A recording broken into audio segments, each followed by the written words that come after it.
제목 배달 알바 소년이 부가티를 박았다. 얼굴을 본 백만장자 노인은 그대로 오열했다. 새벽 3시의 서울. 비에 젖은 아스팔트 위로 차가운 가로등 불빛만이 흐르고 있었다. 내 이름은 강준호. 올해 25. 낮에는 편의점 알바를 하고 밤에는 배달 대행을 뛰는 흔하디흔한 흙수저 청춘이다. 낡은 오토바이 엔진 소리가 텅 빈 도로를 울렸다. 덜덜거리는 진동이 손끝을 타고 온몸으로 전해졌다. 헬멧 안으로 스며드는 찬바람이 졸음을 쫓아주기는커녕 오히려 눈꺼풀을 더 무겁게 눌렀다. 오늘따라 유난히 힘든 날이었다. 하루 종일 갑질 손님들에게 시달리고 밀린 월세 독촉 문자까지 받은 탓이었다. 통장 잔고는 3만 원. 내일 당장 동생 약값도 모자란다. 정신 차리자 준호야. 마지막 콜이다. 이것만 하면 집에 간다. 스스로를 다독이며 핸들을 꽉 쥐었다.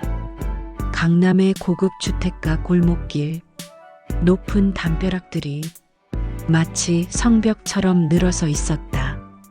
가로등도 드문드문한 어두운 길을 빠르게 달리고 있었다. 빨리 배달하고 가서 쉬고 싶다는 생각뿐이었다. 그때였다. 맞은편에서 검은색 세단 한 대가 중앙선을 넘어 비틀거리며 달려왔다. 졸음운전 차량이었다. 헤드라이트 불빛이 눈을 찔렀다. 으악. 본능적으로 핸들을 꺾었다. 살아야 한다는 생각뿐이었다. 오토바이가 빗길에 미끄러지며 중심을 잃었다. 기익. 타이어 타는 냄새와 함께 내 몸이 공중으로 붕 떴다. 시간이 멈춘 것 같았다. 그리고 쾅. 엄청난 굉음과 함께 나는 길가에 주차되어 있던 무언가를 들이받고 바닥으로 나뒹굴었다. 헬멧이 바닥에 부딪히며 깨졌다. 이마에서 뜨거운 피가 흘러내려 시야를 가렸다. 눈앞이 핑 돌았다. 온몸이 부서지는 듯한 고통이 밀려왔다. 하지만 고통보다 더 큰 공포가 나를 덮쳤다. 내가 들이받은 것이 무엇인지 확인해야 했다. 비틀거리며 일어나 앞을 보았다. 순간 내 심장이 멈추는 것 같았다. 그곳에는 번쩍이는 검은색 차체의 슈퍼카 한 대가 처참하게 찌그러져 있었다. 날렵한 곡선을 자랑하던 차 앞 범퍼가 완전히 박살났고 보석처럼 빛나던 헤드라이트는 산산조각이 나 있었다. 그 차의 엠블럼을 보는 순간 나는 다리에 힘이 풀려 주저앉고 말았다. 부가티. 전 세계에 몇 대 없다는 최소 30억짜리 슈퍼카였다. 손이 부들부들 떨렸다. 3,000원짜리 배달비를 벌려다가 30억짜리 차를 박았다. 내 인생은 이제 끝났다. 아니, 차라리 여기서 죽었어야 했다. 지금 죽으면 보험금이라도 나올까? 수리비는커녕 내 몸 하나 건사하기도 힘든 처지였다. 나는 빗물 섞인 아스팔트 바닥에 머리를 쳐박고 절규했다. 어머니 죄송해요. 지수야, 오빠가 미안해. 오빠가 너무 못나서 미안해. 하늘도 무심하시지. 왜 하필 나에게만 이런 시련을 주시는 건가. 절망이라는 단어조차 사치였다. 그저 눈앞이 캄캄해질 뿐이었다. 얼마나 시간이 지났을까. 높은 담장 너머 거대한 저택의 대문이 열리고 누군가 걸어 나오는 소리가 들렸다. 뚜벅뚜벅. 지팡이를 짚는 묵직한 소리가 내 심장을 조여왔다. 차 주인이구나. 이제 끝장이다. 욕설이 날아오겠지. 주먹이 날아올지도 모른다. 아니, 차라리 때려줬으면 좋겠다. 맞아서 기절이라도 하고 싶었다. 나는 고개를 들 수 없었다. 죄인처럼 바닥만 보고 있었다. 저기요. 낮고 갈라진 노인의 목소리였다. 화가 잔뜩 묻어 있을 거라 예상했던 것과 달리 어딘가 떨리는 목소리였다. 나는 벌벌 떨며 고개를 들었다. 백발이 성성한 노인이 지팡이를 짚고 서 있었다. 고급스러운 실크 잠옷 위에 가운을 걸친 범접할 수 없는 기품이 흐르는 노인이었다. 그의 뒤에는 검은 정장을 입은 건장한 경호원들이 서 있었다. 그 위압감에 숨이 턱 막혔다. 죄송합니다, 어르신. 죽을 죄를 졌습니다. 제가 졸음운전 차량을 피하다가 그만 제 목숨을 바쳐서라도 갚겠습니다. 제발 선처만 부탁드립니다. 제발요. 나는 바닥에 머리를 찌우며 빌었다. 이마에서 흐른 피가 빗물과 섞여 바닥을 붉게 물들였다. 그런데 이상했다. 노인은 부서진 차는 거들떠보지도 않았다. 30억짜리 차가 박살났는데 눈길 한 번 주지 않았다. 그의 시선은 오직 피투성이가 된 내 얼굴에 고정되어 있었다. 그의 눈동자가 심하게 흔들리고 있었다. 마치 죽은 사람이라도 본 것처럼, 귀신이라도 본 사람처럼 경악과 혼란이 뒤섞인 눈빛이었다. 노인이 짚고 있던 지팡이를 떨어뜨렸다. 쨍그랑. 지팡이가 바닥에 구르는 소리가 유난히 크게 들렸다. 그리고 노인은 떨리는 손을 뻗어 내 턱을 감싸쥐었다. 차가운 빗물에 젖은 내 뺨에 노인의 따뜻하고 거친 손길이 닿았다. 가까이서 본 그의 눈에는 형언할 수 없는 감정이 소용돌이치고 있었다. 놀라움, 그리움, 슬픔, 그리고 환희. 어르신. 내가 당황해서 부르자 노인의 입술이 파르르 떨렸다. 살아있었구나. 네, 살아있었어, 내 새끼. 노인은 갑자기 나를 와락 끌어안았다. 내 피 묻은 더러운 배달 조끼가 그의 고급스러운 가운을 더럽혔지만 그는 아랑곳하지 않았다. 오히려 나를 더 세게 끌어안았다. 마치 놓치면 사라질까봐 두려운 사람처럼. 현수야, 강현수. 하래비가 미안하다. 정말 미안하다, 내 새끼. 노인은 내 어깨에 얼굴을 묻고 어린아이처럼 엉엉 울기 시작했다. 그의 뜨거운 눈물이 내 목덜미를 적셨다. 나는 멍하니 그 상황을 받아들일 수밖에 없었다. 이 노인네가 치매인가? 아니면 30억짜리 차가 박살나서 정신이 나간 건가? 강현수라니. 내 이름은 강준호인데 사람을 잘못 봐도 한참 잘못 봤다. 어르신, 저 현수 아닌데요. 사람 잘못 보셨습니다. 저는 배달하는 강준호입니다. 내가 말하려 했지만 노인의 울음소리에 묻혀 나오지 못했다.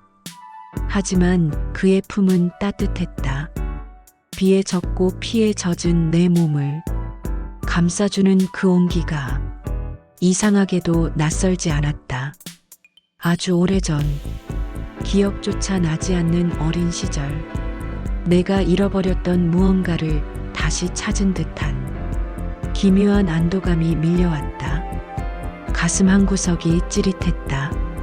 처음 보는 노인의 품에서 나는 이유 모를 슬픔을 느꼈다. 비는 계속 내리고 있었고 부서진 부가티 옆에서 백만장자 노인과 가난한 배달원은 그렇게 빗속에서 서로를 안고 있었다. 비가 그치고 새벽동이 터오고 있었다. 나는 노인의 집 응접실 소파에 앉아 있었다. 젖은 옷에서 떨어지는 빗물이 최고급 페르시아 카펫을 적시고 있었지만 아무도 나를 나무라지 않았다. 노인은 씻고 나온 듯 말끔한 모습으로 내 맞은편에 앉아 따뜻한 차를 마시고 있었다. 그의 이름은 강진혁. 대한민국 재계 서열 5위 안에 드는 한성그룹의 명예회장이라고 했다. 뉴스로만 보던 그 거물을 내 낡은 오토바이로 들이받았다니 현실감이 없었다. 저 회장님, 차 수리비는 제가 평생 일해서라도, 아니 제 장기라도 팔아서 갚겠습니다. 제발 선처만. 나는 바들바들 떨며 고개를 숙였다. 30억? 내 평생 만져보지도 못할 돈이었다. 감옥에 가는 것 외에는 답이 없었다. 그런데 강 회장은 찻잔을 내려놓으며 의외의 말을 꺼냈다. 수리비 필요 없다. 네. 그깟 쇳덩어리야 다시 사면 그만이지. 대신 조건이 하나 있다. 조건이요. 강 회장의 눈빛이 날카롭게 빛났다. 그는 서랍에서 두툼한 계약서를 꺼내 내 앞에 던졌다. 한 달, 딱 한 달만 내 집에서 살아라. 네. 내 수행비서 겸 말동무로 이 집에서 먹고 자고 생활해라. 그것만 하면 수리비는 전액 탕감해주마. 그리고 강 회장은 잠시 뜸을 들이더니 나를 뚫어져라 쳐다보았다. 내 아픈 여동생 병원비, 그것도 내가 전액 지원하겠다. 나는 내 귀를 의심했다. 여동생 병원비, 그걸 어떻게 알았지? 내 뒷조사를 한 건가? 하지만 의심할 겨를이 없었다. 백혈병으로 투병 중인 동생 지수의 수술비가 없어 발만 동동 구르던 처지였다. 나에게는 선택권이 없었다. 이것이 악마의 계약이라 할지라도 동생을 살릴 수만 있다면 나는 영혼이라도 팔아야 했다. 하겠습니다. 무조건 하겠습니다, 회장님. 나는 계약서에 지장을 찍었다. 강 회장은 묘한 미소를 지으며 내 어깨를 토닥였다. 잘 생각했다. 준호야. 그가 내 이름을 부르는 순간 나는 등줄기에 소름이 돋았다. 그의 목소리에는 단순한 고용주의 위엄을 넘어선 알 수 없는 집착과 애정이 서려 있었다. 마치 잃어버린 보물을 다시 찾은 사람처럼. 재벌가의 입성. 다음 날 나는 낡은 자취방 짐을 정리하고 강 회장의 저택으로 들어갔다.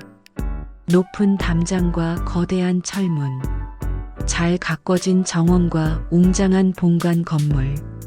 그곳은 내가 살던 세상과는 완전히 다른 별세계였다. 하지만 그 화려함 뒤에는 차가운 냉기가 흐르고 있었다.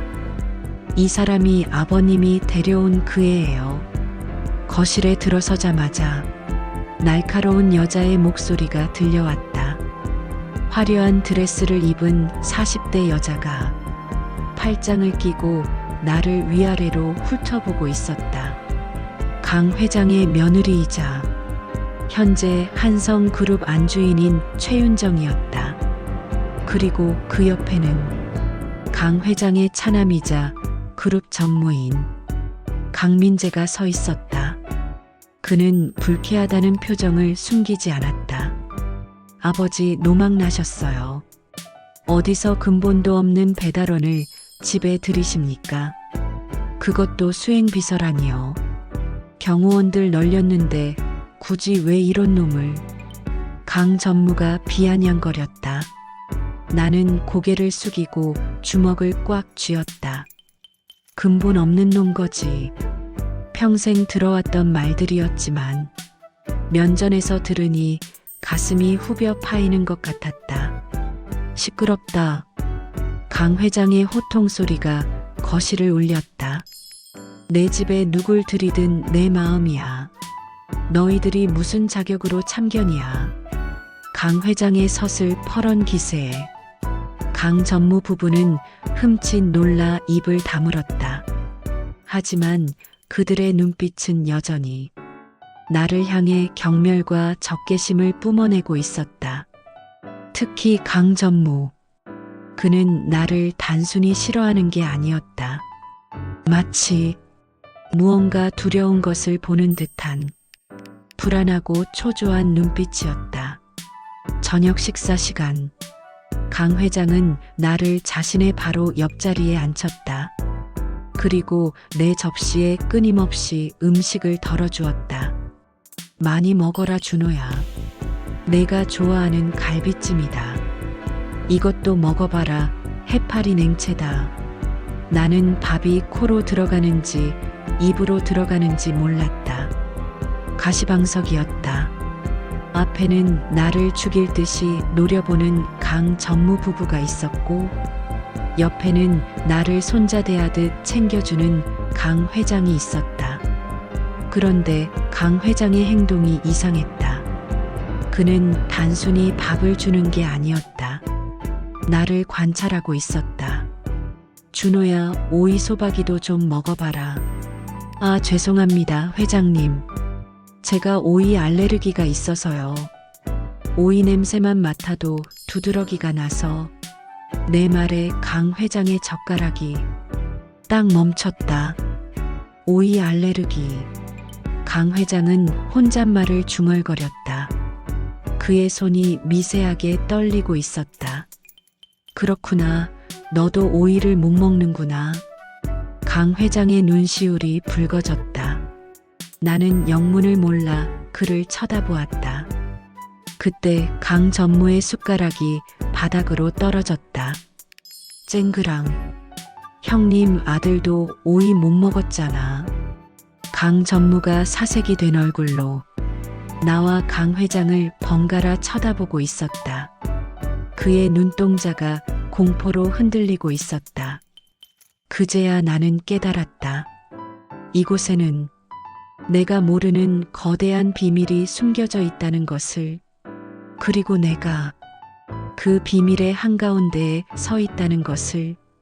유전자 검사. 그날 밤 나는 운동장만 한 게스트룸 침대에 누웠다. 폭신한 오리털 이불과 은은한 조명, 창밖으로 들려오는 풀벌레 소리까지 모든 게 꿈만 같았다.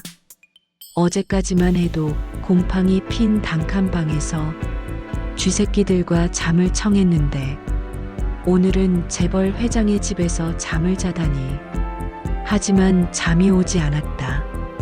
오이 알레르기라는 말에 사색이 되던 강 전무의 얼굴과 눈물을 글썽이던 강 회장의 표정이 자꾸만 머릿속을 맴돌았다.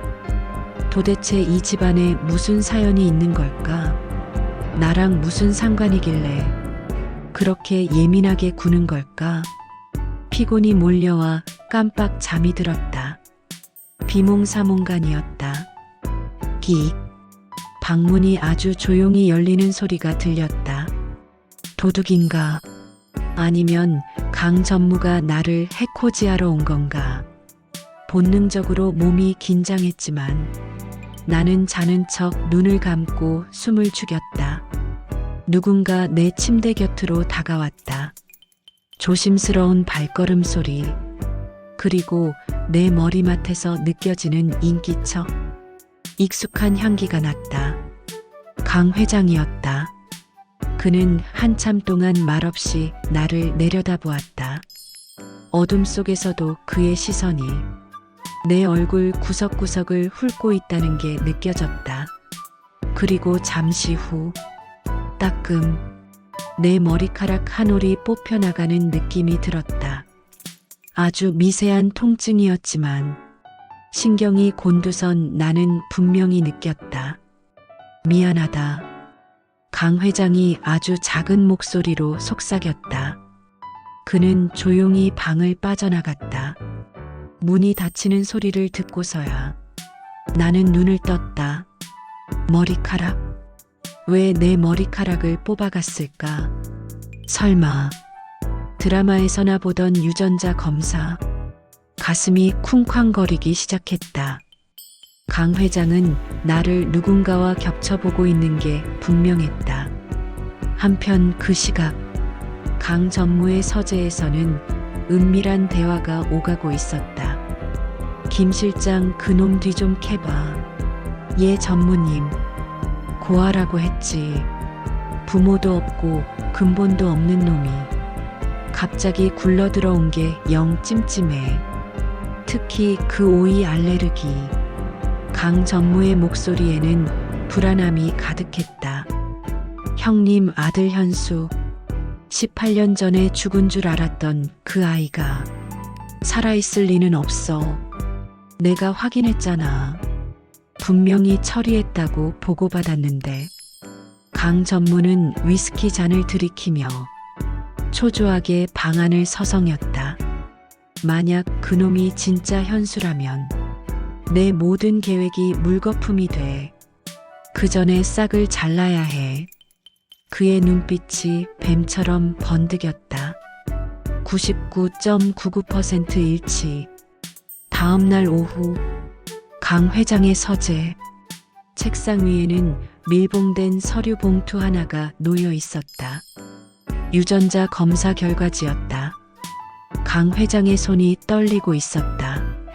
심장이 터질 것 같았다. 18년을 기다려온 순간이었다. 내 손자 현수, 죽은 줄로만 알았던 내 장손. 강 회장은 심호흡을 하고 조심스럽게 봉투를 뜯었다. 종이를 꺼내 펼쳤다. 복잡한 수치들이 나열되어 있었지만 강 회장의 눈에는 단 한 줄만 보였다. 친자관계 성립 확률 99.9999% 일치합니다. 강 회장의 입에서 신음 같은 탄성이 터져나왔다. 으흐흑. 그는 결과지를 가슴에 품고 오열했다.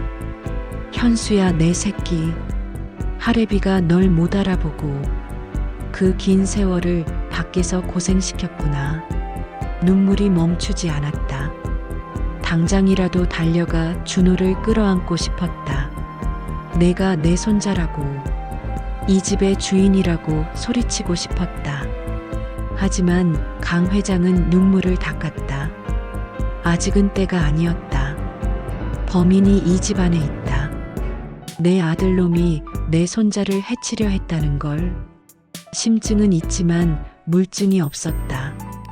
지금 정체를 밝히면 준호가 또다시 위험해질 수 있었다. 이번엔 지켜야 한다. 내 목숨을 바쳐서라도 내 손자를 지켜야 한다. 강 회장은 결과지를 금고 깊숙이 숨겼다. 그리고 인터폰을 눌렀다. 준호 좀 내 방으로 보내라. 잠시 후 내가 서재로 들어왔다. 회장님 부르셨습니까? 강 회장은 언제 울었냐는 듯 평온한 표정으로 나를 맞이했다. 하지만 그의 눈가는 여전히 붉게 물들어 있었다. 준호야, 네 회장님, 오늘부터 본격적으로 일을 시작하자. 내 수행비서로서 가장 먼저 배워야 할 게 있다. 그게 뭡니까? 경영이다. 네. 기업 경영을 배워라. 밑바닥부터 하나하나 다 가르쳐 주마. 나는 깜짝 놀랐다. 수행비서에게 경영 수업이라니. 이해가 가지 않았다. 하지만 강 회장의 눈빛은 진지했다. 그 눈빛에는 거부할 수 없는 힘이 있었다. 할 수 있겠느냐? 해보겠습니다. 나는 주먹을 꽉 쥐고 대답했다. 이유는 모르겠지만 이 노인의 말은 따르고 싶었다. 그날부터 나의 인생을 송두리째 뒤바꿀 스파르타식 후계자 수업이 시작되었다. 새벽 5시 알람 소리 대신 강 회장의 지팡이 소리가 나를 깨웠다. 일어나거라 준호야. 수행비서가 상전보다 늦게 일어나서야 쓰겠냐. 강 회장은 엄격했다. 어제 눈물을 흘리던 할아버지의 모습은 온데간데 없고 호랑이 같은 회장님의 모습으로 돌아와 있었다. 나는 허겁지겁 옷을 챙겨 입고 나갔다.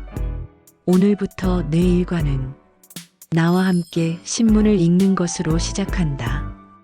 강 회장은 내 앞에 경제신문 세 부를 던져주었다. 모르는 단어가 나오면 바로바로 물어라.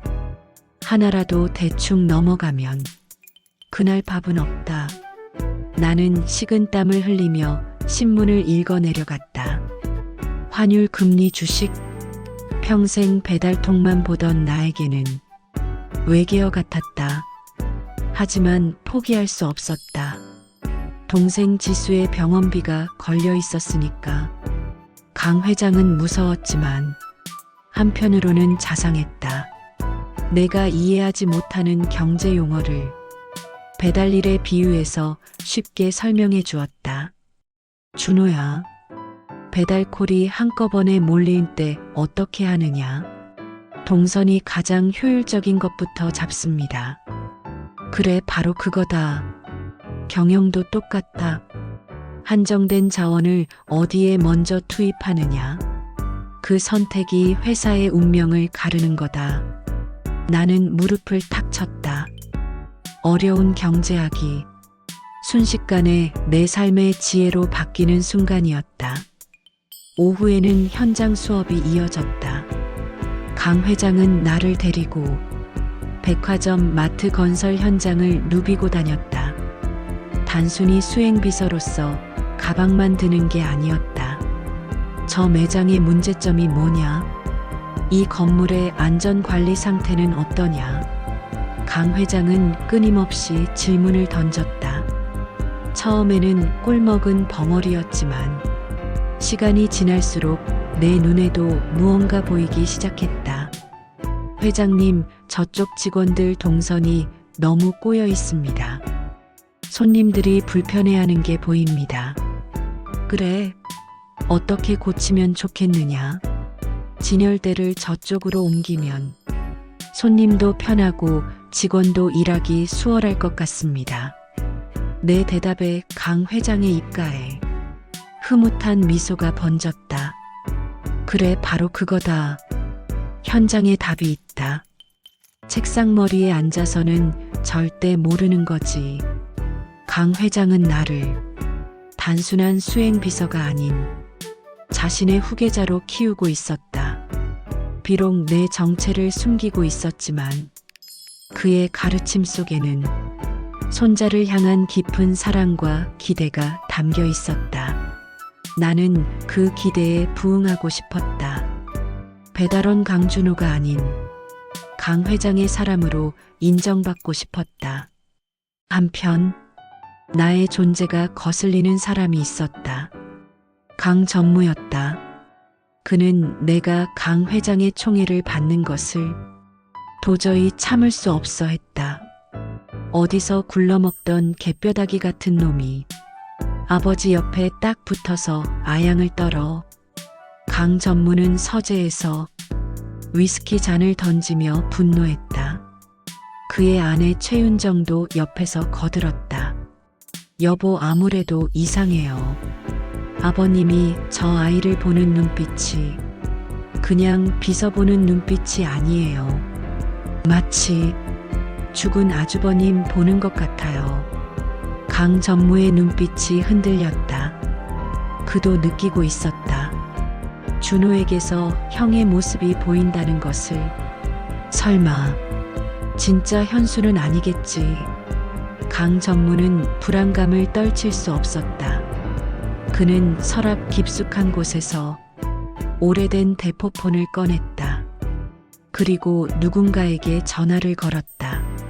나다. 잘 지냈냐? 수화기 너머에서 걸걸한 목소리가 들려왔다. 아이고, 이게 누구십니까? 강 전무님 아니십니까? 출소한 지 얼마나 됐다고 또 찾으십니까? 박가야. 너 18년 전에 일 처리 확실하게 한 거 맞지? 그 아이 진짜 죽은 거 맞지? 물론입니다요. 제가 제 손으로 직접. 근데 시신은 확인 못했다고 했잖아. 아, 그게 강물에 던졌는데 그 물살에 살아남았겠습니까? 걱정 붙들어 매십시오. 강 전무는 전화를 끊었지만 찝찝함은 가시지 않았다. 확인해야 했다. 만약 그놈이 살아서 돌아온 거라면 자신의 모든 것이 무너질 수 있었다. 강 전무는 비서실장을 불렀다. 김 실장, 그놈 칫솔이든 머리카락이든 뭐든 좋으니까 하나 가져와. 은밀하게. 네, 그건 왜? 잔말 말고 가져와. 유전자 검사 다시 해봐야겠어. 내 눈으로 직접 확인하기 전까진 아무도 믿을 수 없어. 강 전무의 눈에 살기가 번득였다. 그날 밤 나는 잠을 이루지 못했다. 방문 밖에서 들리는 발자국 소리, 누군가 나를 감시하고 있다는 느낌, 등골이 서늘했다. 이 화려한 저택이 점점 거대한 감옥처럼 느껴지기 시작했다. 어둠 속에서 보이지 않는 적들이 나를 향해 칼날을 겨누고 있었다. 그날 저녁 집안이 발칵 뒤집혔다. 강 전무의 아내 최윤정이 비명을 지르며 거실로 뛰쳐나왔다. 없어졌어요. 내 다이아몬드 목걸이가 없어졌다고요. 최윤정은 하얗게 질린 얼굴로 집안을 삿대질했다. 그게 얼마짜린데 어디 둔 거 아니냐? 강 전무가 물었지만 최윤정은 펄쩍 뛰었다. 아니에요. 분명히 화장대 위에 뒀는데 잠깐 나갔다 온 사이에 감쪽같이 사라졌어요. 도둑이야. 이 집에 도둑이 든 게 분명해요. 그 순간 두 사람의 시선이 동시에 나를 향했다.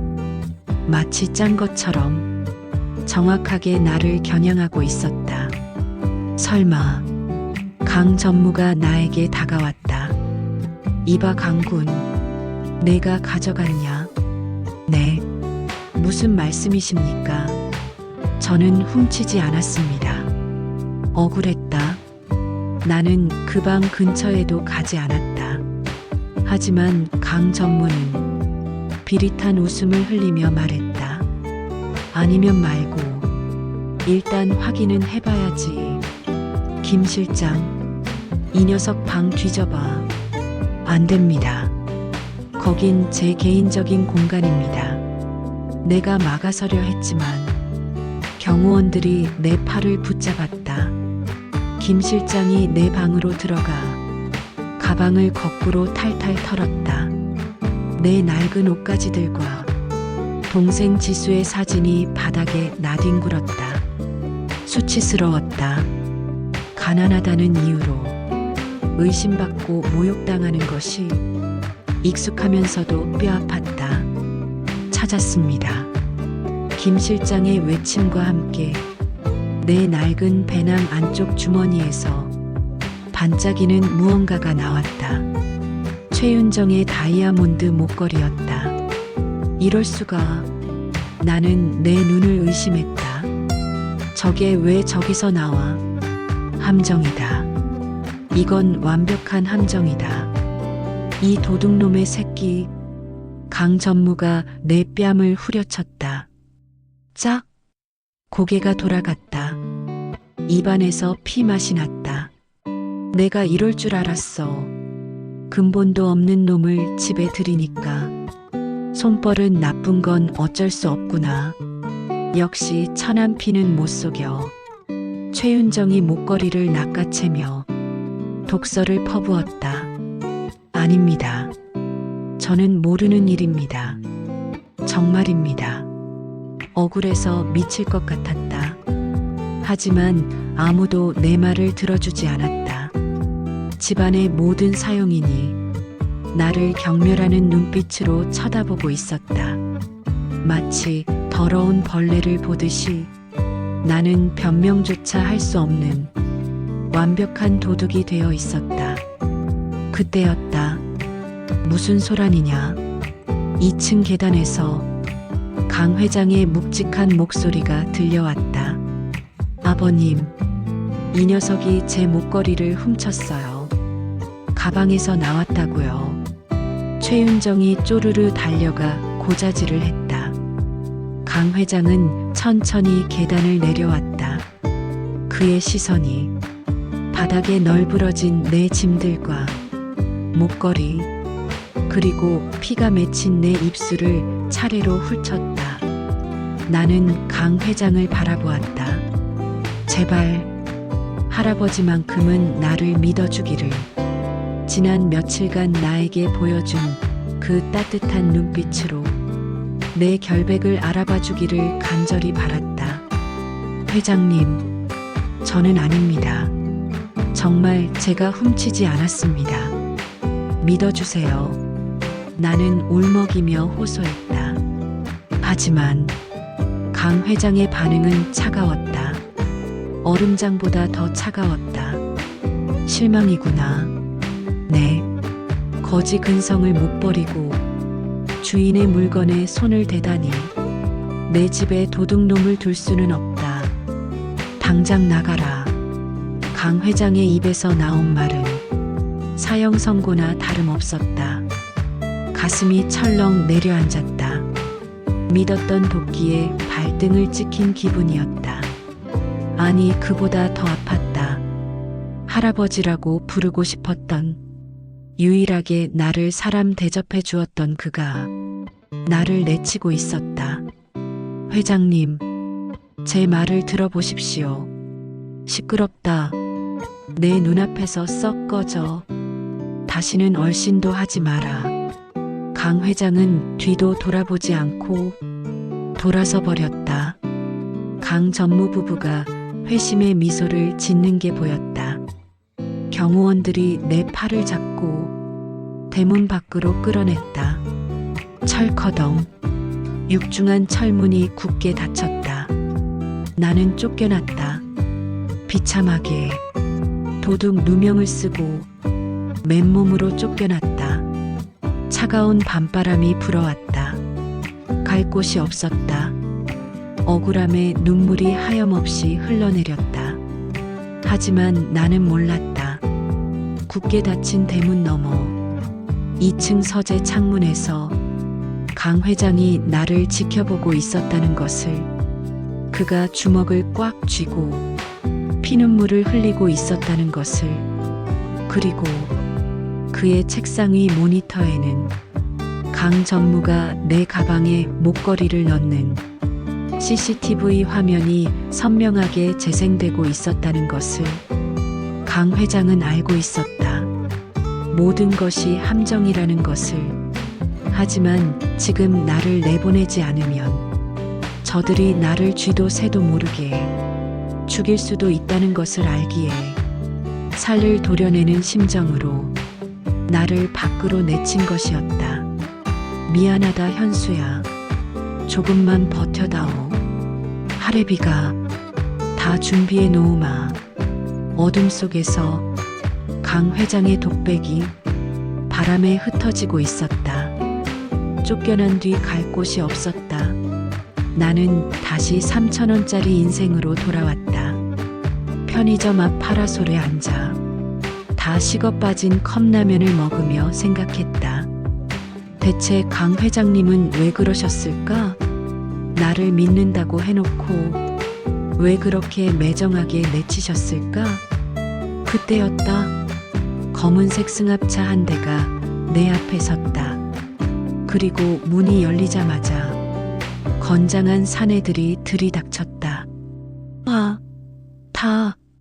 그들은 다짜고짜 내 팔을 낚아챘다. 누구세요? 왜 이러세요?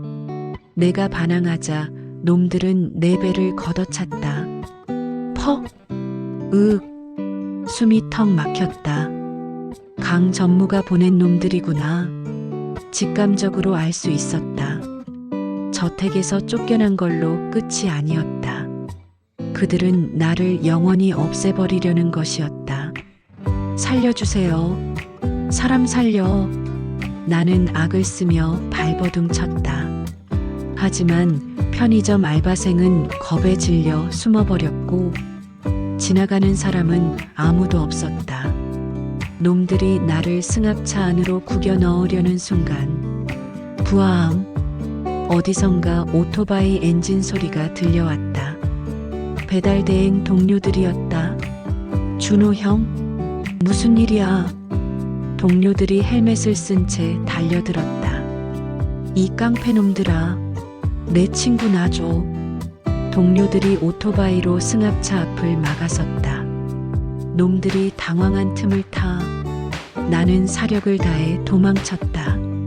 저놈 잡아. 놓치면 죽는다. 놈들이 쫓아왔다. 나는 골목길로 뛰어들어 미친 듯이 달렸다. 심장이 터질 것 같았다. 여기서 잡히면 죽는다.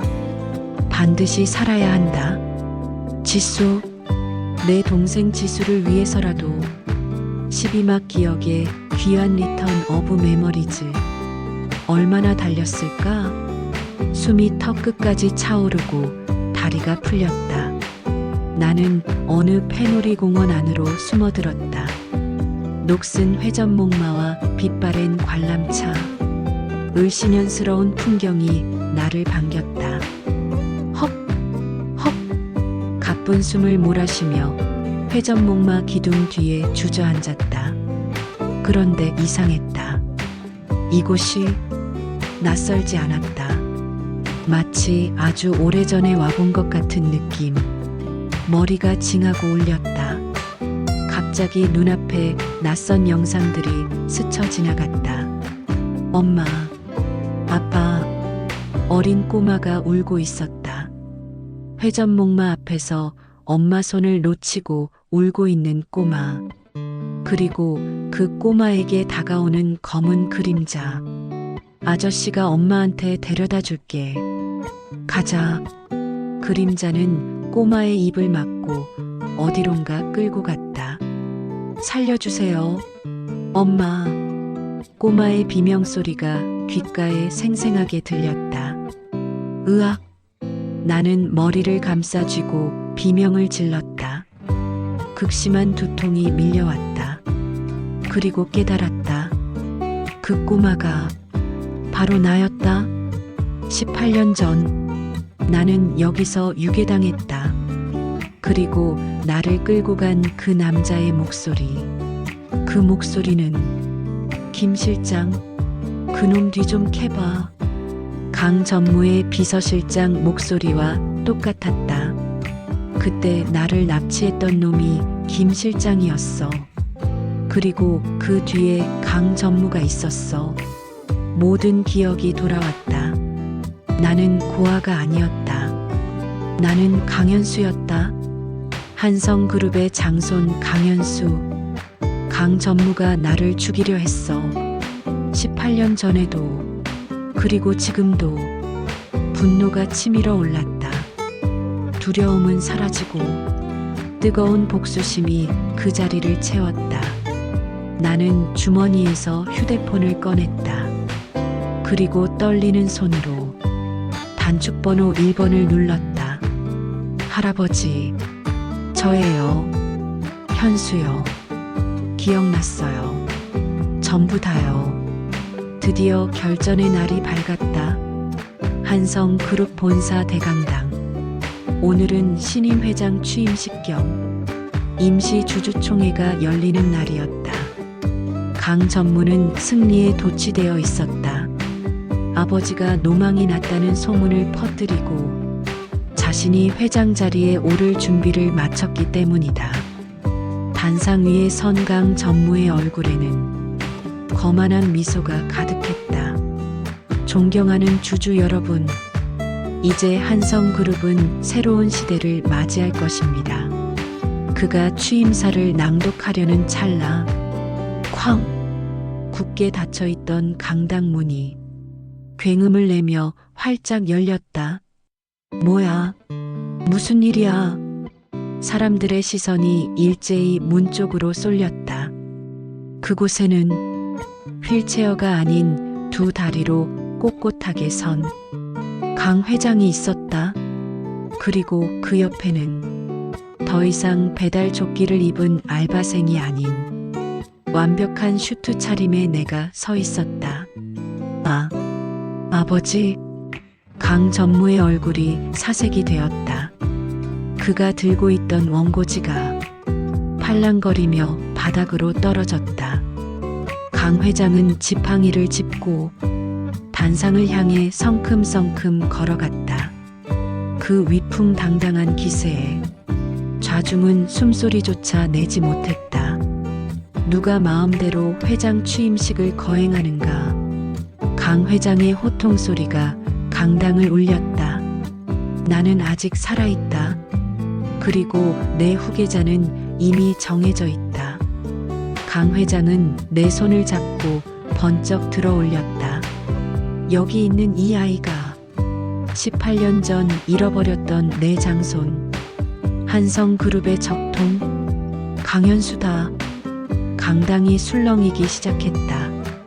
죽은 줄 알았던 손자가 살아 돌아왔다니 기적이다. 카메라 플래시가 미친 듯이 터졌다. 말도 안 돼. 저건 가짜야. 사기꾼이라고. 강 전무가 악을 쓰며 소리쳤다. 저놈은 배달이나 하던 고아놈이야. 아버지가 치매라서 속고 계신 거라고. 끝까지 발악하는 그의 추한 모습에 나는 차가운 미소를 지었다. 작은 아빠. 아니 강민재 씨. 아직도 상황 파악이 안 되십니까? 내가 감히 어디서 작은 아빠라고 불러. 강 전무가 나를 향해 달려들려 했다. 하지만 경호원들이 그를 막아섰다. 나는 품에서 녹음기 하나를 꺼냈다. 이게 뭔지 아시죠? 18년 전 당신이 김 실장에게 내린 지시 기억 안 나십니까? 나는 재생 버튼을 눌렀다. 스피커를 통해 강당 전체에 끔찍한 목소리가 울려 퍼졌다. 철이에 쥐도 새도 모르게 형님 아들놈 말이야. 그놈만 없으면 그룹은 내 거야. 강물에 던져버려. 시체도 못 찾게. 그것은 18년 전 어린 나를 죽이라고 사주했던 강 전무의 육성이었다. 이게. 강 전무는 바닥에 주저앉았다. 이게 끝이 아닙니다. 나는 또 다른 녹음 파일을 재생했다. 이번엔 확실하게 처리해. 그 배달원 놈 살아 돌아오지 못하게 만들어. 며칠 전 나를 납치하라고 지시했던 내용까지 모두 담겨 있었다. 증거는 명백했다. 그는 살인 교사범이자 페륜아였다. 이 살인마. 주주들이 야유를 퍼부었다. 물병이 날아들고 욕설이 쏟아졌다. 그때였다. 강당 문이 다시 열리고 경찰들이 들이닥쳤다.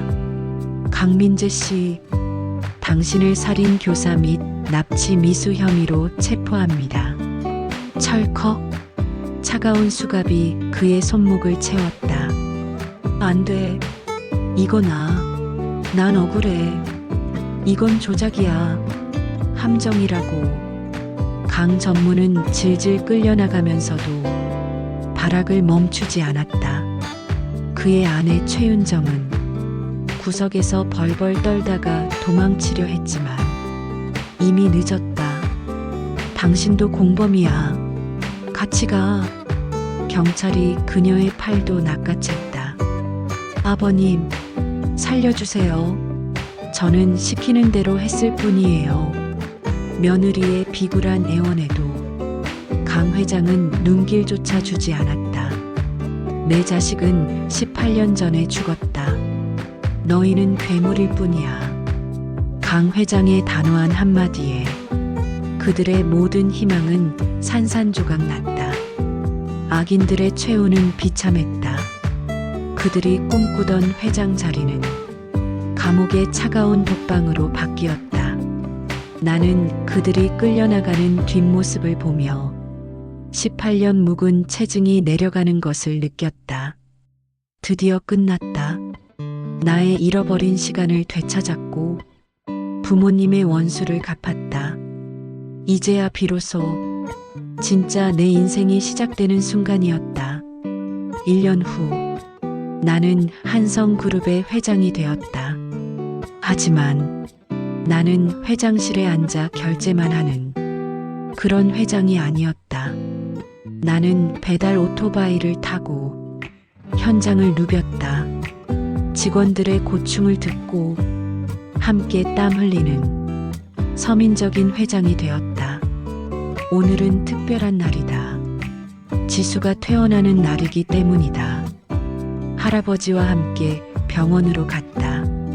지수는 최고급 병실에서 완벽하게 치료를 받고 건강한 모습으로 나를 반겼다. 오빠, 할아버지.